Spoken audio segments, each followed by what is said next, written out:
সংখ্যালঘু জিনিসটা আমরা বিশ্বাস করি না। আমরা বিশ্বাস করি তারা এদেশের নাগরিক, আমরা ওই দেশের নাগরিক। তারা আমরা মিলে এই দেশটাকে গড়ে তুলব। তাদের ব্যাপারে আমাদের দৃষ্টিভঙ্গি হলো তারা এদেশে তাদের নাগরিক অধিকার ভোগ করবে, তাদের যে কোনো ব্যাপারে আমরা আন্তরিকভাবে সহযোগিতা করব এবং সে সহযোগিতার দৃষ্টান্ত আমরা 5 তারিখেই প্রমাণ করেছি। আমরা সংখ্যালঘুদের মন্দির পহরা দিয়েছি।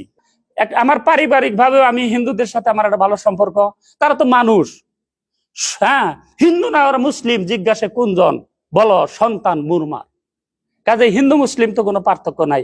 ধলাল কালো বাহিরে কেবল, ভিতরে সবারই সমান রাঙ্গা। আমার হাত কাটলে লাল রক্ত বের হবে, তার হাত কাটলে লাল রক্ত বের হবে। কাজে মানুষ হিসাবে তাদের সাথে আমরা ভালো ব্যবহার করব, করে যাচ্ছি। আমাদের দ্বারা তারা নির্যাতিত হবে না।